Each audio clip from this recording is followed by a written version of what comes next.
gente boa, eu tô rindo à toa, e aí vamos lá. Esse feijão tá chegando aqui pra mudar o seu dia. Então entra na rede, se joga com a gente, que é pra você ver como é diferente quando tem feijoada pra te acompanhar. Esse feijão tá chegando aqui pra mudar o seu dia.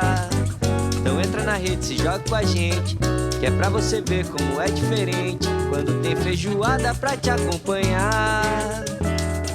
Para você que acompanha o Feijoada Completa, seja muito bem-vindo a mais um episódio. Eu sou o Luiz Felipe Pereira, a pauta hoje é futebol. Em outubro desse ano, o título invicto do Volta Redonda na Série D do Brasileiro completa 5 anos. Uma campanha histórica, né? Para falar um pouco sobre os bastidores dessa campanha vitoriosa e mais uma vez histórica, nosso convidado de hoje é o técnico Felipe Surian, que foi treinador do time e conquistou o título de forma invicta, não perdeu para ninguém, gente. Desbancando na final, gente, o CSA, um time tradicional de Alagoas, que inclusive há 2 anos atrás estava aí na Série A. O Surian seguiu se destacando, né? O Felipe Surian, o treinador.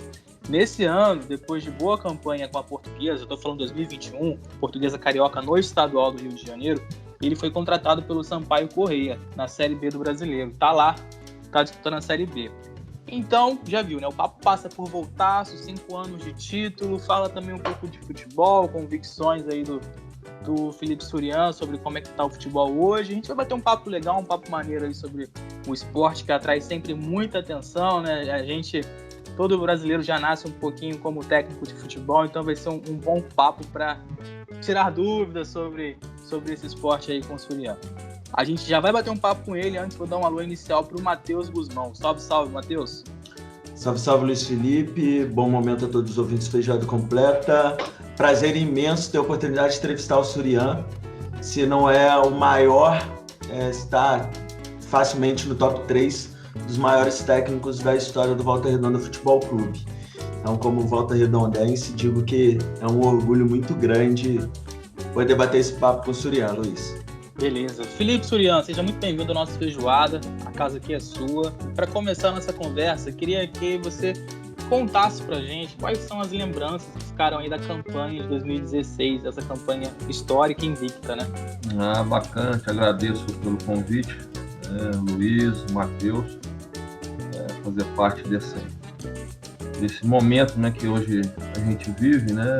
Acho que com a pandemia a situação se complicou presencialmente, mas foram outras normativas que nos deixam um pouco mais próximos dos torcedores, né, dos apaixonados pelo futebol. E vocês, já deixo meus parabéns por esse belo trabalho aí, né, podcast, através dos meios de comunicação que a gente tem hoje, né, a internet é um meio muito bom de nos aproximar, e fazer parte disso eu fico agradecido também, e principalmente por contar um pouco daquilo que a gente vivenciou ali em 2016, né, um marco na história, não só do Volta Redonda, acho que dentro do futebol você ser campeão invicto, uma competição competitiva como é a Série D, em termos de viagens, de equipes, né, que são basicamente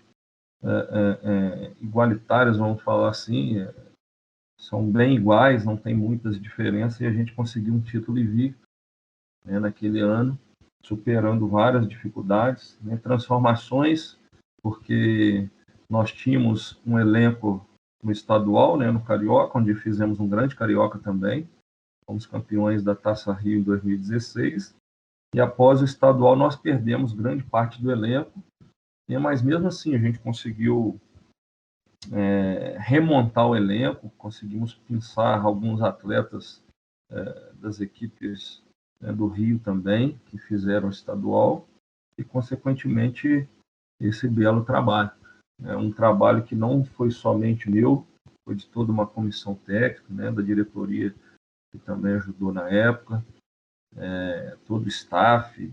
Acho que foi um conjunto de situações que agregaram valores e corroborou com essa bela campanha, coroada por uma goleada na final, 4-0 no CSA, para fechar com chave de ouro. Mas A gente teve ali várias experiências, né? Um início meio turbulento, né? Porque o time ainda não tinha se encaixado, né? E um detalhe, até uma história que muitos até não sabem, né? Já vou detalhar para vocês. No segundo jogo, eu tinha treinado uma equipe durante a semana toda, mas na pré-eleição, meia hora antes da pré-eleição, eu decidi fazer uma troca, e foi o momento que eu lancei na equipe o João Clériston, né, que foi o volante, e o Marco Júnior, né, que até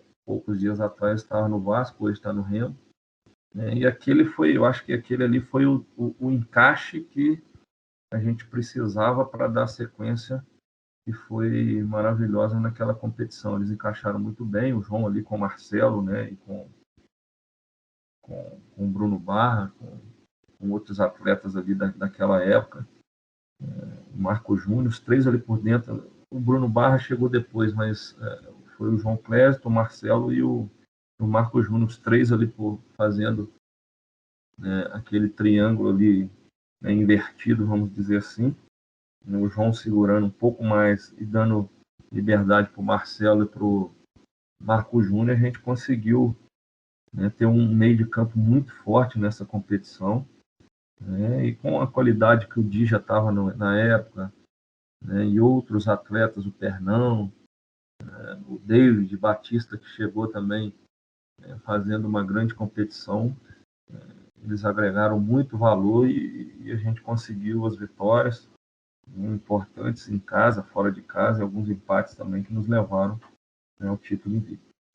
E de fato foi um título bem emocionante, né? Assim, para o Volta Redonda chegar à Série C, vencer a Série D da forma que foi. Mas, Felipe, antes da gente falar necessariamente sobre o Voltaço, eu queria falar um pouco mais da sua trajetória até chegar ao Volta Redonda em 2016. Porque você é ex-atleta de futebol, né? Você foi zagueiro e depois se tornou técnico. Conta pra gente como foi essa transição, quanto tempo. Eu fui com 15 anos, eu fui contratado, eu jogava no Tupi de Juiz de Fora, né, no Sub-17, né, que era juvenil na época. Era juvenil, e o ex-presidente do América, que hoje faz parte do conselho lá do América, o José Flávio Lana Drummond, até o CT está no nome dele, né, da família dele, Lana Drummond. Ele fez um amistoso, né, contra o Tupi, e levou alguns atletas do Tupi, eu estava no meio. Então eu saí com 15 anos, fui para o América Mineiro, lá formei, né, a base, fiz o meu primeiro contrato profissional, meus primeiros jogos como profissional também foi ali. Aí depois passei por alguns clubes, né, jogando até fora do Brasil, mas não tive muito sucesso. Eu até brinco com o pessoal, tive bem perto de coisas grandes como jogador, mas eu acho que a minha sina para alavancar e chegar num alto nível, acho que vai ser como treinador mesmo, né? Porque eu tive alguns empecilhos ali quando atleta, né? Quando estava para estourar, eu sempre tive lesões que me impediram de progredir, né? Até fora do país, estava em Portugal, depois estive na Espanha, e lá tive próximo de fazer um grande contrato, tive um problema de ligamento e não consegui permanecer no país, mas enfim. E logo em seguida eu finalizei, né, minha atividade como atleta com 27 anos, onde eu tive um problema de hérnia de disco na coluna, né, e ingressei na Faculdade de Educação Física já pensando, né, em trabalhar fora das quatro linhas. E de lá para cá tive minha primeira oportunidade como auxiliar em 2009. Em 2009 fui auxiliar do Leonardo Condé, hoje é treinador do Novo Horizontino. Me convidou para ser auxiliar dele no Tupi, no próprio Tupi de Juiz de Fora, minha cidade natal. E por lá eu fiquei por alguns anos como auxiliar fixo da casa. Tive a oportunidade de trabalhar com vários profissionais, aprendendo um pouco da qualidade de cada um e montando um perfil no qual eu tenho até hoje. Agradeço a todos eles que que pôde me ajudar um pouco nessa minha trajetória até aqui, na minha formação, né?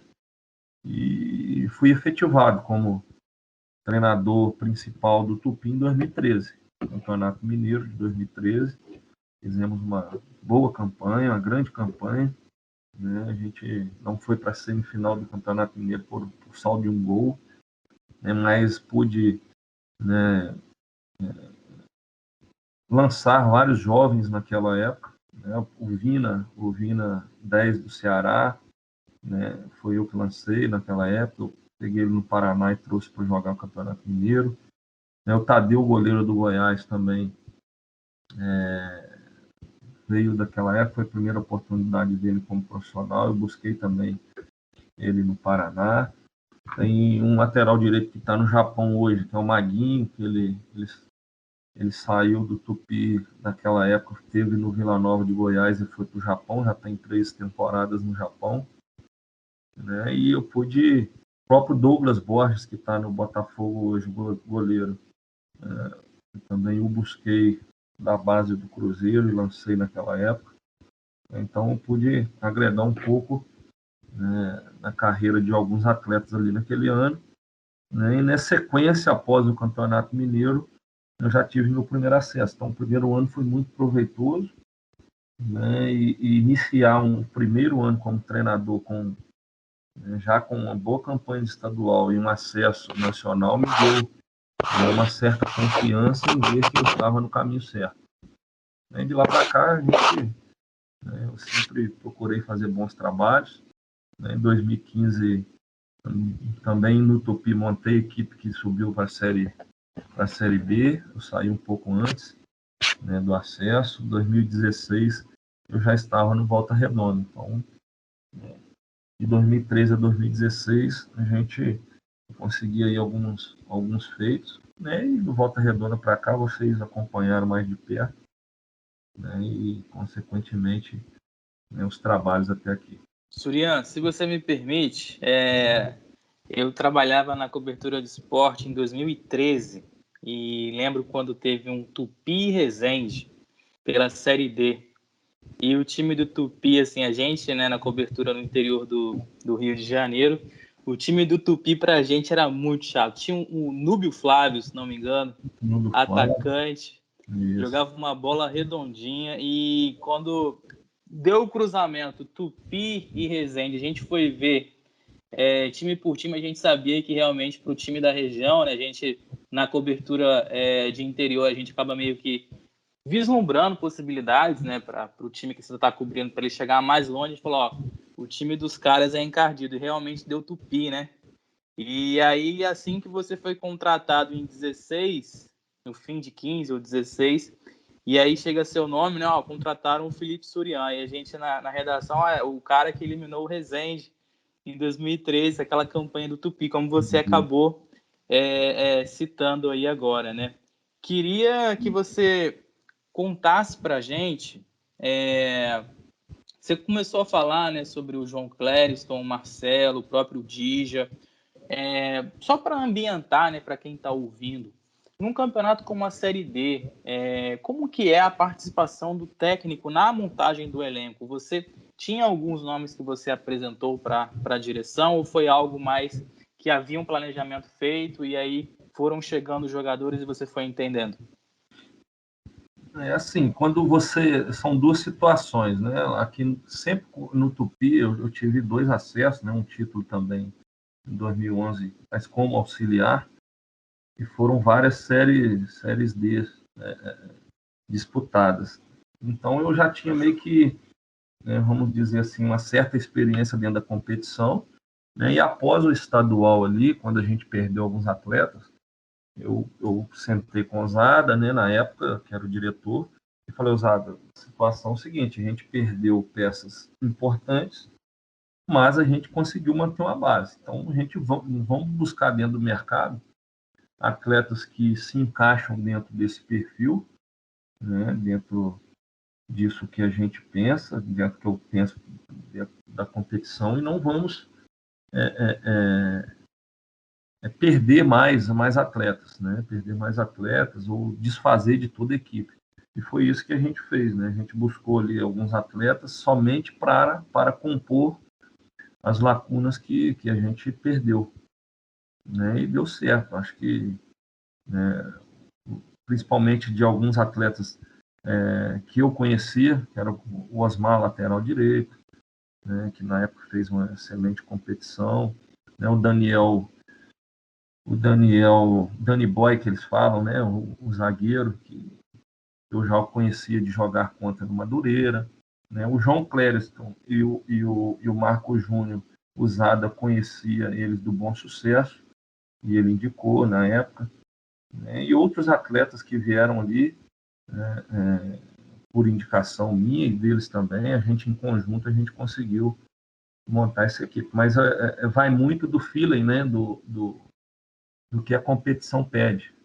É uma competição diferente, a Série D é diferente da C, da B, principalmente da A, né, nem se compara, mas é o perfil do atleta diferente, você precisa ter atletas com fome de bola, né, porque vai pegar viagem desgastante, vai pegar campo ruim, campos ruins, né, melhor dizendo, e assim, a dificuldade é imensa e eles precisam estarem inseridos, né, entendidos que vão precisar se doarem um pouco mais. Isso foi feito e deu certo. Surian, acho que às vezes até o imediatismo do futebol, né, acaba que os times não são sempre montados durante a competição, muita gente sem identificação com o clube, né, assim, o time de 2016 até que teve jogadores que ficaram bastante tempo aqui no Volta Redonda, mas também depois vão seguindo seus rumos, né? E duas figuras daquele título de 2016 que chegaram durante a competição, se não me engano, os dois chegaram durante, que são identificados com o clube como o Bruno Barra e o Glauber, o Glaubinho.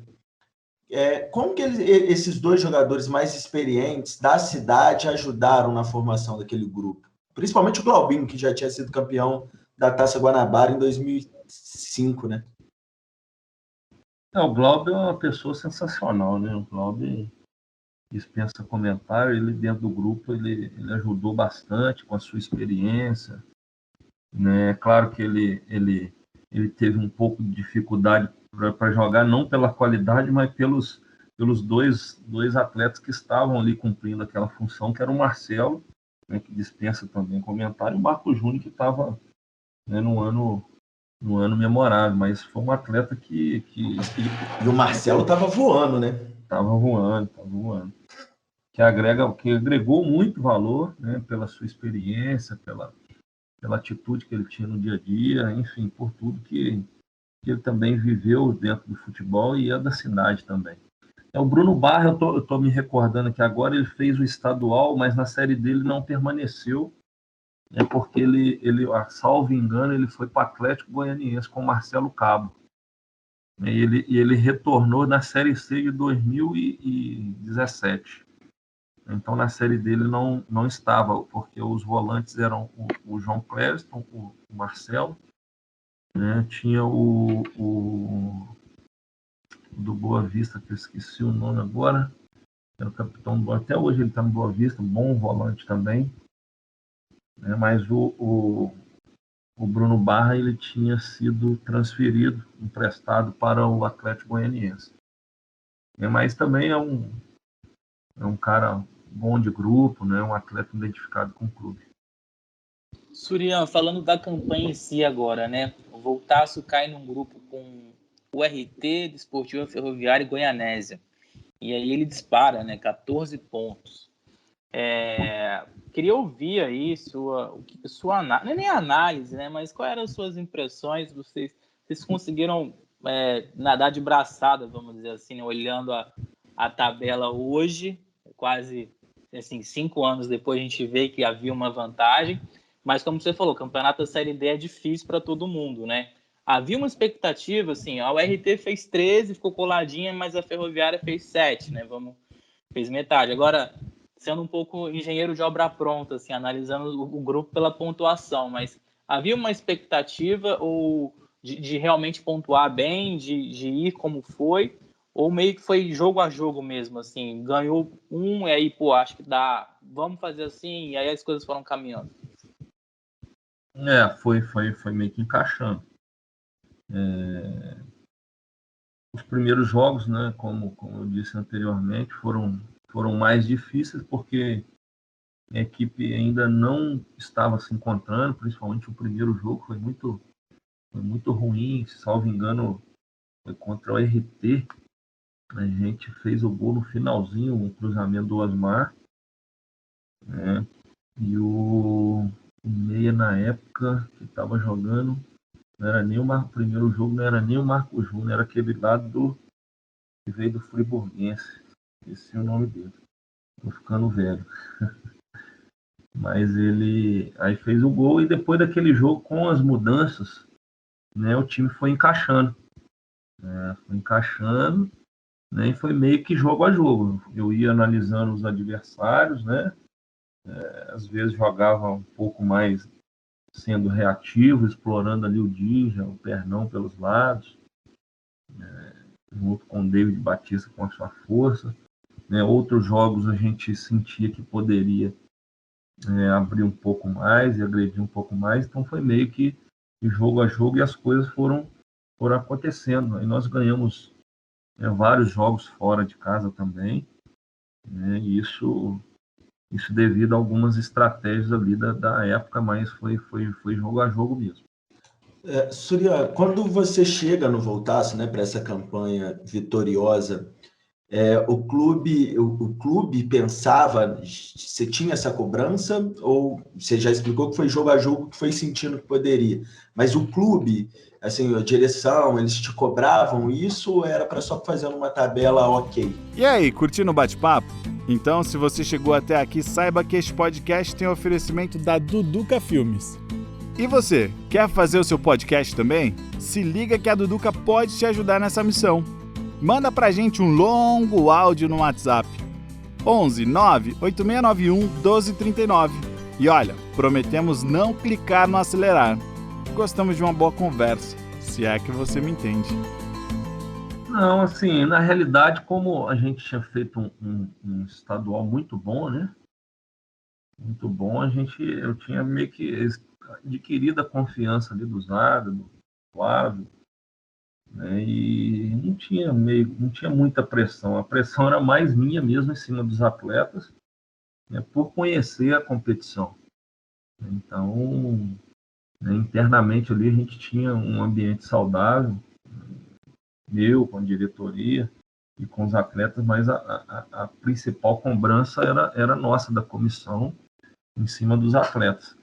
E como os resultados começaram a vir, né, isso facilitou. Os atletas entenderam que eu estava, né, dizendo e mostrando para eles era mesmo o caminho. Então isso fluiu bastante e, consequentemente, ajudou durante a competição. Depois da fase de grupos vem o mata-mata, né? E aí a gente tem um mata-mata numa competição que reúne equipes basicamente no mesmo nível técnico em uma escala nacional, né? É a Série D. E aí aquela coisa do mata-mata, né? Como garantir o resultado, né? O Voltaço pega a URT, que foi um time que teve um cruzamento já na fase de grupo, era um futebol já conhecido, né? Já era uma equipe que foi adversária na fase inicial. Depois vem a Anápolis, né? E vem depois também Flu de Feira. Queria aí que você pontuasse algum adversário, alguma ocasião, algum jogo que tenha sido especialmente difícil, alguma circunstância, por tudo isso que se apresenta, né?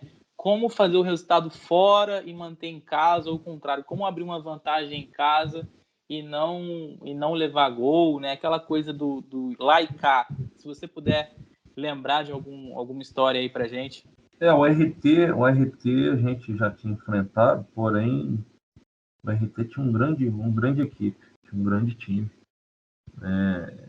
Tecnicamente, os atletas muito bem adaptados, tecnicamente, taticamente eles tinham um conjunto bom, né? E a gente sabia que seria um jogo muito difícil. mas como a gente classificou bem, né, a gente levou a decisão sempre para casa. O segundo jogo era sempre em Volta Redonda e isso facilitava e facilitou um pouco o nosso caminho. Né?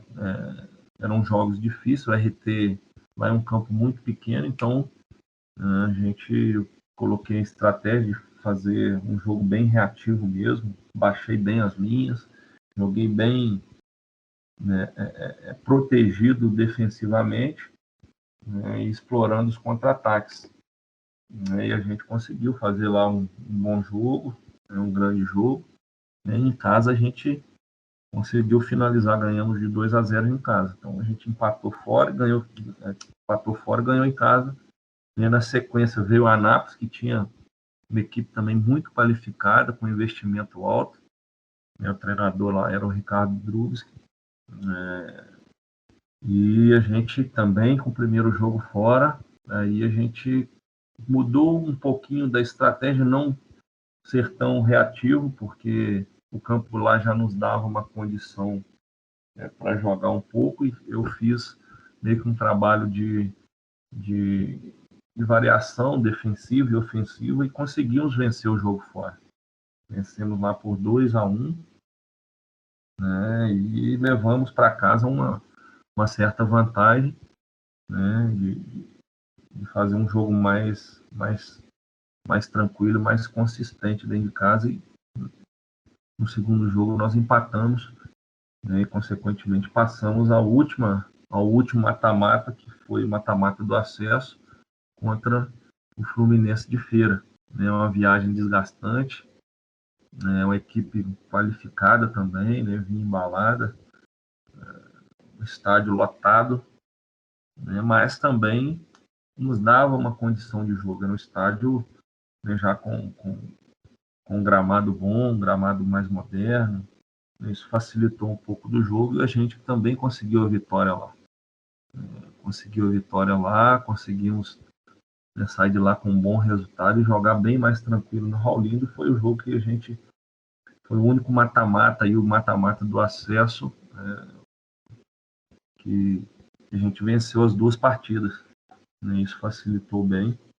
Né? E, consequentemente, aí, depois do acesso, os jogadores, né, se soltam mais. Aí nós fizemos 2 jogos, salvo engano, foi Motoclube, né, e a semifinal, né, um empate fora também, uma vitória em casa, e depois o CSA. Nós empatamos também fora e vencemos em casa. Então foi mais nessa questão de estudar e analisar o adversário, né, e ir matando, e jogar jogo a jogo, mesmo sendo 2 jogos, né, a gente sabia que tinha ali 180 minutos, mas, né, a gente precisava jogar o primeiro jogo com inteligência, né, e a gente fez aquilo com muita sabedoria. Você fala, Surian, parece que é simples, né? Você fala com uma calma, com uma tranquilidade, aí teve você pontuando, né? O mata-mata do acesso, pegou o Flu de Feira lá, o estádio estava cheio, falei, caramba, como assim, né? Mas a minha pergunta, só para a gente talvez encaminhar essa questão aí da campanha do Voltaço, mais um pouco detalhado, né, e tudo, é exatamente sobre isso. Você, beleza, consegui a vaga, né, ganhei, passei das quartas de final, agora é só mesmo aí a formalidade para ver quem vai ser campeão, vice, o terceiro e o quarto. Claro que não é formalidade, todo mundo quer ser campeão, mas como, de alguma maneira, motivar o grupo a chegar ao título, uma vez que a vaga na Série C já está garantida? São metas, né? Eu tinha traçado a meta primeiro do acesso, primeiro da classificação da chave, depois cada mata-mata ali era uma meta a ser vencida, e após o acesso, claro que a gente liberou os atletas ali alguns dias para eles comemorarem, mas, né, após o nosso retorno eu passei para eles que agora era algo a mais, né? Era fazer história mesmo. A gente só entra para a história quando a gente é campeão. Claro que o acesso é bacana, também é marcante, mas como até, né, esse momento que a gente vive aqui dessa gravação, desse podcast, é devido ao título também. Eu acho que mais ao título invicto do que do acesso. O acesso, né, 4 equipes subiram, campeão só foi uma. Então, isso que eu passei para eles, né, da importância do título, que seriam lembrados, que seria um marco, né, que o nome deles ficariam marcado no clube, né, teria ali um banner, uma foto, como tem lá até hoje. Se você for lá na sede do Voltaço, tem as fotos, né, pelo menos tinha, né?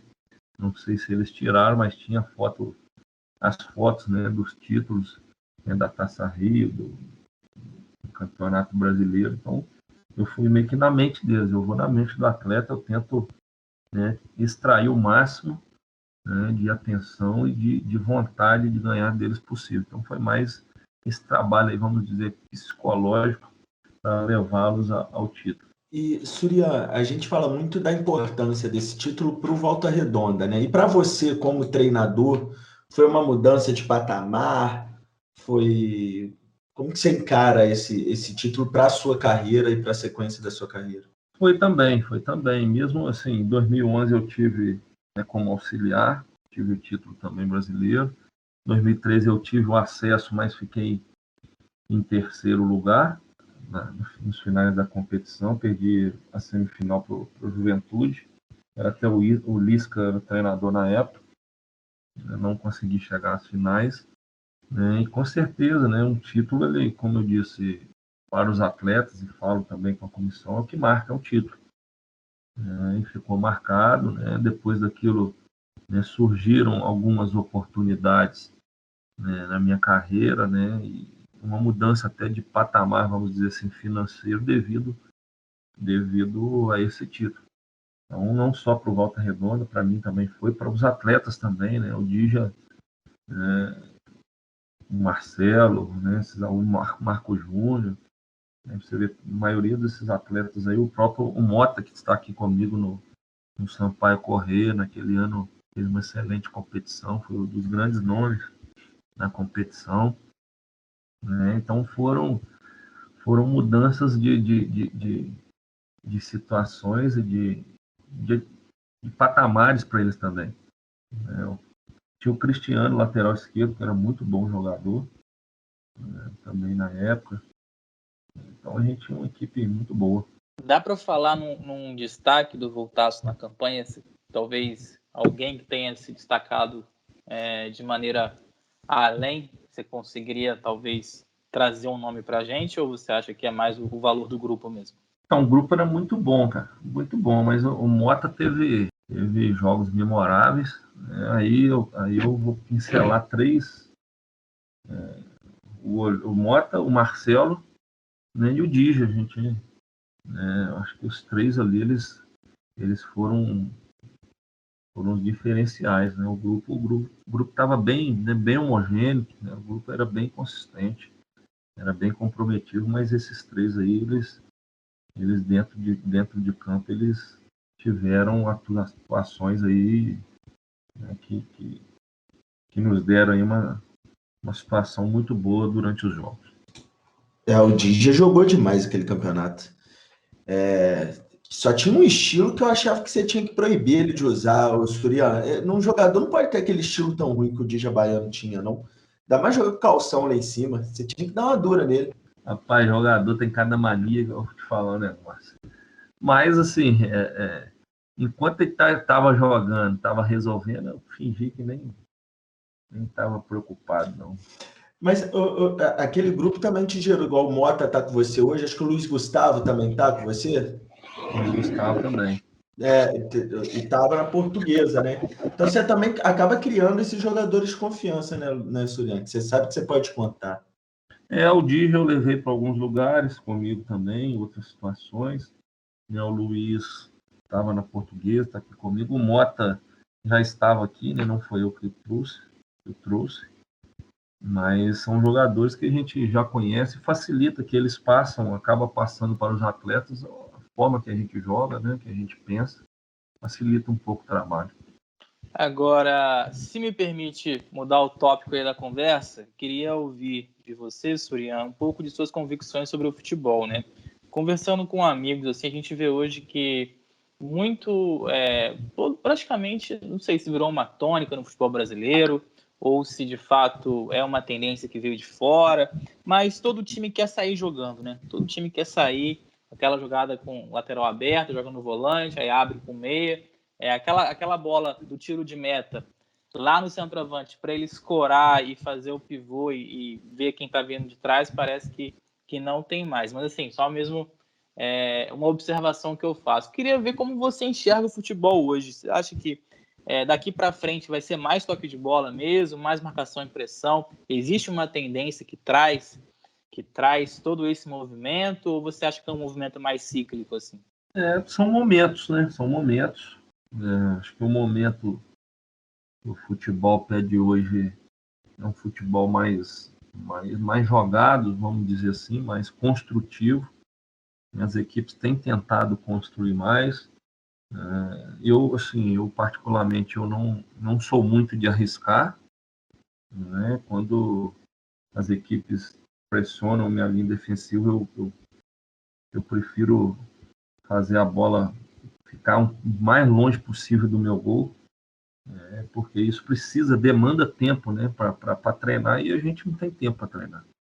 Eu estou jogando praticamente aqui terça e sábado, né, e cheguei aqui já faltando 2 dias para o início da Série B, então não tive tempo para treinar até hoje. Meus treinos são basicamente aprontos, táticos para a próxima partida e vídeos, né? Então, dependendo do tempo, né, você consegue fazer, igual na Portuguesa. Na Portuguesa eu tive 40 dias de pré-temporada, eu consegui trabalhar bem, né? Consegui fazer com que a minha equipe conseguisse construir, né, claro, com as precauções, né, com suas precauções, eu consegui fazê-los construir desde lá de trás. Agora, uma situação que está dentro do futebol hoje que eu ainda não digeri muito, vamos dizer assim, é a questão do goleiro com os pés, né? Acho que o goleiro tem que ser somente uma válvula de escape quando, né, situações esporádicas tiver com os zagueiros de fazer um recuo, ele quebra a bola. Agora, o goleiro ser o construtor do jogo, eu não obrigo isso dos meus goleiros, eu não treino isso, né, porque hoje a gente vê muitas equipes aí falhando por tentar, mesmo sendo pressionados, construir de qualquer maneira, né, e acaba levando gols. Então, a única situação dessa questão de construção desde a sua linha defensiva, e a minha única, vamos dizer, meu único parêntese nisso aí é a questão do goleiro jogar com os pés. A gente vê várias equipes aí talvez aí com 60% de bola, mas o goleiro pegava mais na bola do que o centroavante. Tem uma questão maior, né, que Série B você tem que ter muita vontade de ganhar, né? Assim, a gente fala que é uma competição muito complicada. Você está no Sampaio Corrêa, na 6ª colocação, né? Com a quarta defesa menos vazada, que mostra a consistência defensiva da equipe. Mas a gente vê, pelo menos na Série A, essa questão que o Luiz Felipe falou, né, sobre jogar propositivo. E depois do Jorge Jesus aqui no Brasil, né, teve a onda do técnico estrangeiro. Como que você enxerga isso hoje, assim, no Brasil, essa necessidade do técnico estrangeiro e de se falar muito sobre isso? É moda também, né?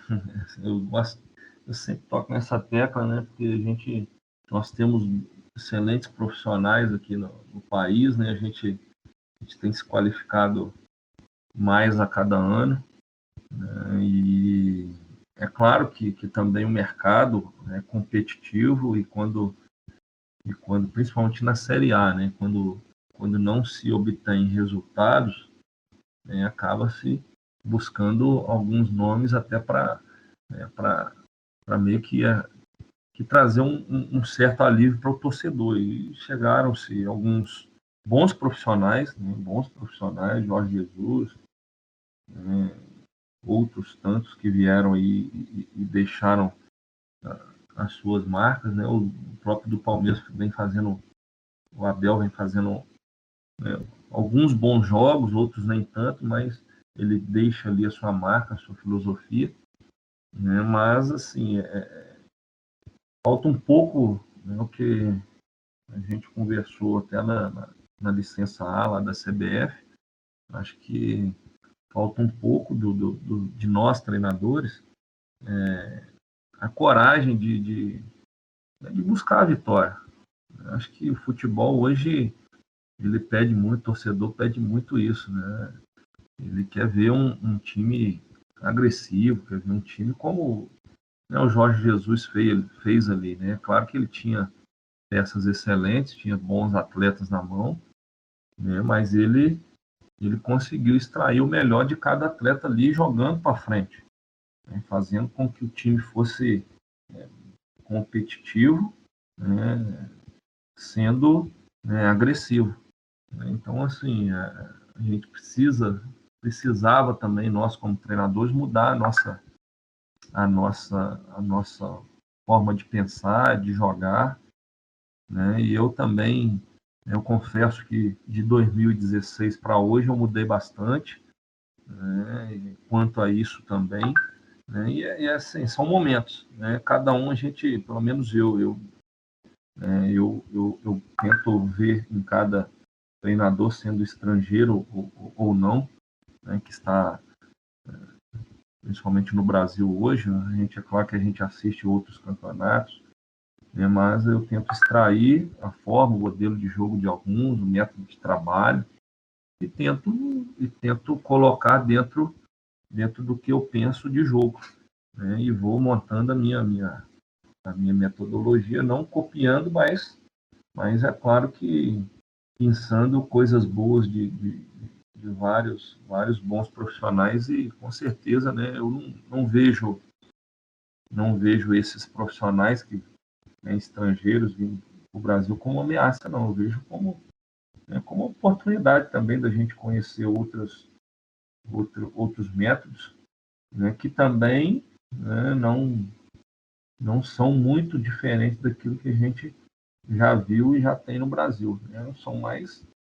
percepções e,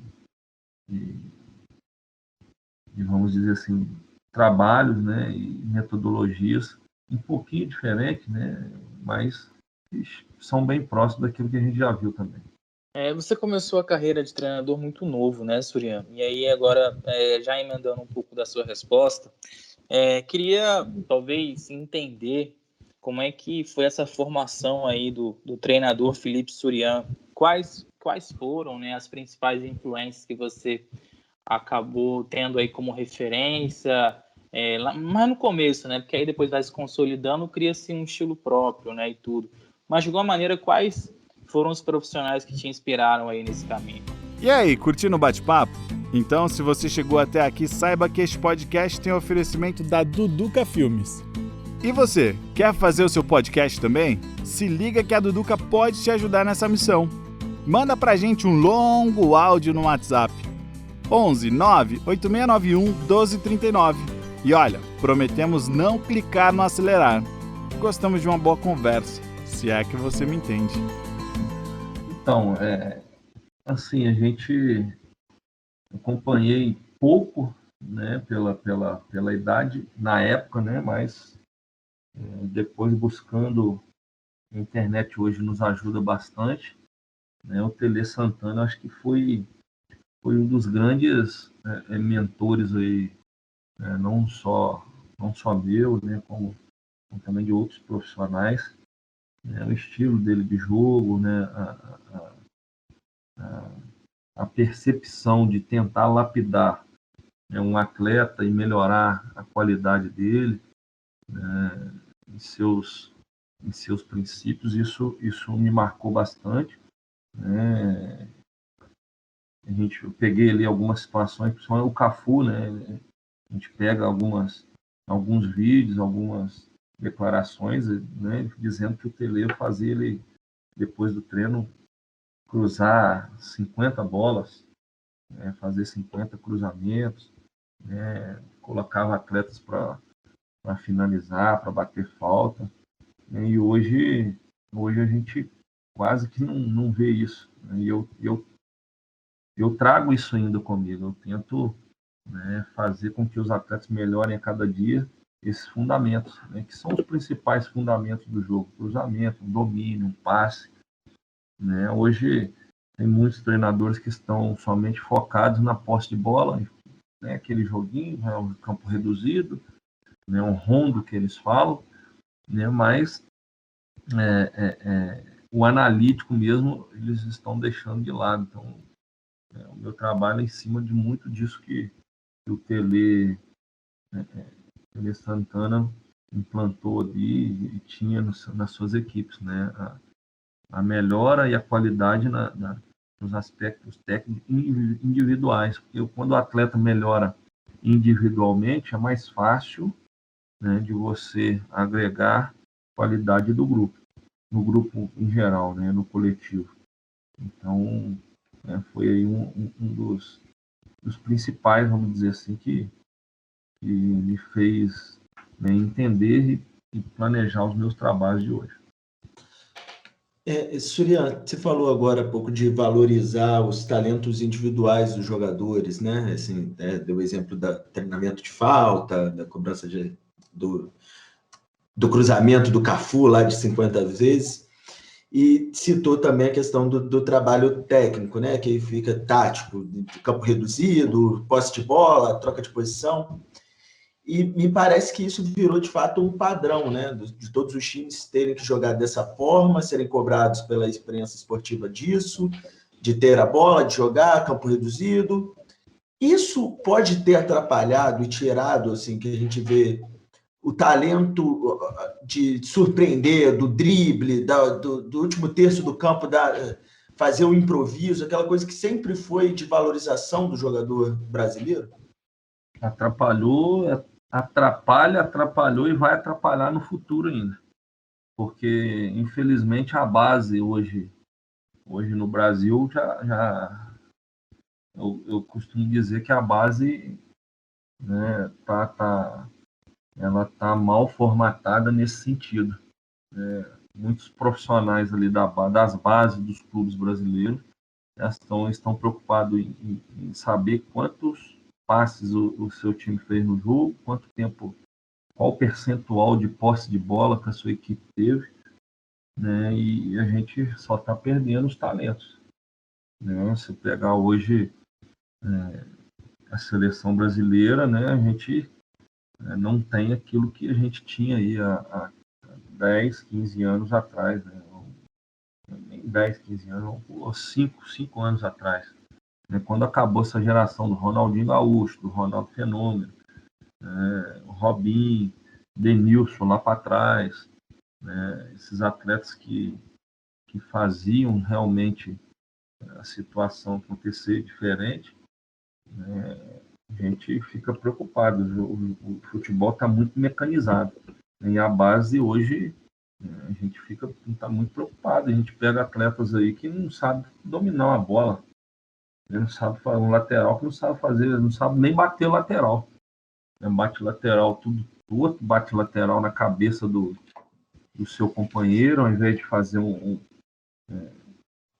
bater um lateral no pé, né? Porque o que eu sempre falo aqui, o lateral e a falta, quando a bola está são os únicos momentos que a bola está em seu domínio realmente, sem uma pressão. Então ele não pode errar. E hoje a gente vê vários, né, até na Série A, a gente vê laterais errando o arremesso.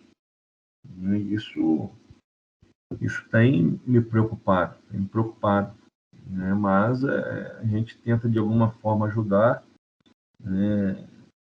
Então, essas equipes grandes aí estão, né, perdendo vários valores devido a isso, né? Às vezes o atleta dá 2 dribles e o treinador já para o tempo, toca a bola. Aqui é 2 toques, né, triangulação, sendo que futebol não é só isso, né? Isso aí é para quem não tem habilidade. O jogador brasileiro é habilidoso, ele ele precisa ter liberdade de criação, como a gente sempre teve. Ô Surian, mas você acha que essa cobrança, ela fica, né, essa mudança de paradigma que estamos tendo, que te preocupa, ela é um problema das pessoas, da mídia esportiva que cobra isso? Ou é dos dirigentes? Ou é uma mudança natural pelo que a gente vê na Europa? Não, acho que é mais dos profissionais que estão trabalhando mesmo, né, no dia a dia. É claro que acho que isso muito fez valer de mudança na época do Barcelona, ali, tic-tac que eles falavam, né? O tic-tac. Só que o tic-tac tinha Messi, tinha Suárez, uns caras que era diferente, né? Então, assim, começou-se a ter um parâmetro que, né, vem atrapalhando o futebol brasileiro. Né? Acho que é um conjunto, a mídia também, né? Os torcedores nem tanto, né? Não culpo nem tanto os torcedores, que o torcedor ele gosta de ver um drible até hoje. Ele gosta de ver um futebol bem jogado. É mais por parte dos torcedores, né? E desses profissionais que pegam somente uma situação, um parâmetro, um estilo de jogo e tentam implementar, né, dentro das suas equipes e principalmente na base, que hoje está sendo muito prejudicado. Você limita o atleta, né, a somente dar 2 toques na bola, 3 toques no máximo, né, não deixa ele criar um drible, uma situação, né, de jogo. O cognitivo do atleta vai ficar parecido, né? O futebol brasileiro vai ficar parecido com os demais, né, futebol aí, com as demais seleções, né, no mundo, né? E eu acho que isso é prejudicial. Surian, com tudo isso que você colocou nessas 2 últimas respostas aí ao Matheus, você vê o Brasil como favorito para a próxima Copa de alguma maneira ou não? Não, vejo não. Principalmente depois da Copa América, né, deixou ainda mais preocupado ainda, porque tá muito igual, tá muito simples, né? Acho que a palavra é essa. Eu vi um Brasil muito simples, muito sem identidade do futebol brasileiro, vamos dizer, vamos por 8 anos para trás, né, das últimas Copas aí, ainda daquilo do Brasil nem compara, né? Eu também foi uma competição bem aquém já. Acho que o Brasil tá devendo aí, tem uns 8 a 10 anos já de um futebol bonito. O Brasil não é favorito, né? Mas agora, com certeza, os torcedores ouvintes do Feijoada Completa têm mais um time para acompanhar, que é o Sampaio Corrêa na Série B. O time de Felipe Surian é o técnico. 6ª colocação, estava no G4. Só para encerrar minha última participação aqui, minha última pergunta, Surian, como que você está vendo esse campeonato da Série B e a participação do Sampaio Corrêa até agora? E as expectativas devem estar altas, né? Já que está brigando em cima da tabela. É uma competição muito difícil, né? A logística aqui do Maranhão, ela torna-se a competição ainda mais difícil para o Sampaio Corrêa, né? Mas nós conseguimos montar um grupo bom, um grupo competitivo, um grupo consciente dessas dificuldades, né? Iniciamos bem a competição, né? Oscilamos aí, tivemos 2 jogos no início um pouco difíceis, né, em termos táticos e técnicos, também por falta de treinamento, mas depois encaixou. Nós tivemos alguma sequência de vitórias seguidas e nos possibilitou de ficar, né, aí 8 rodadas dentro do G4, e nessa rodada a gente saiu por um ponto, mas a gente está brigando ali, né, por esse G4. Já temos jogos difíceis na sequência, né? Não para, são jogos sequenciais, terça, domingo, depois na outra terça, depois no outro sábado, né? Quase não tem descanso, não tem treinamento, mas, né, a gente vai competir bem. Nós acredito aí que durante toda essa competição a gente vai brigar pelo topo da tabela, né, temos condições aí de fazer e continuar fazendo, melhor dizendo, uma Série B aí com qualidade. É isso, nosso Feijoada Completa com o Felipe Surian vai se encaminhando para o final. Queria agradecer demais a sua participação, Felipe, brigadão mesmo, é um convidado aí que a gente vem tentando uma participação já de longa data, né? Sempre uma questão ou outra acaba não acontecendo. Hoje aconteceu, foi muito boa a entrevista. Espero que quem acompanhou, quem ouviu até o final, tenha curtido como a gente aproveitou também. E é isso. Matheus, você curtiu aí também, né? Eu vi que você ficou bem envolvido com as perguntas. Curti bastante. Estão completando aí 5 anos da conquista da Série D, o maior título da história do Volta Redonda Futebol Clube, o nosso Voltaço. Torcedores, ouvintes do Feijoada Completa, vamos torcer para voltar a subir da Série D para a Série C e para o Sampaio Corrêa estar na Série A no ano que vem, junto com o Felipe Surian, ou no Sampaio Corrêa ou em outro clube. Abraço, Surian, obrigado pela participação. Eu que agradeço, sempre à disposição de vocês aí, né? Esse povo que eu fiz muitos amigos, né? Barra Mansa, Volta Redonda, né? São pessoas aí que vou ter sempre no meu coração. Obrigado e agradeço vocês também. É isso, Feijoada Completa com o Felipe Surian fica por aqui. Eu deixo um abraço para você, o nosso ouvinte. Até a próxima. Valeu! A feijoada vai começar, venha ver como é que tá. Tem só gente boa, eu tô rindo à toa, e aí vamos lá. Esse feijão tá chegando aqui pra mudar o seu dia. Então entra na rede, se joga com a gente, que é pra você ver como é diferente quando tem feijoada pra te acompanhar. Esse feijão tá chegando aqui pra mudar o seu dia. Então entra na rede, se joga com a gente, que é pra você ver como é diferente quando tem feijoada pra te acompanhar.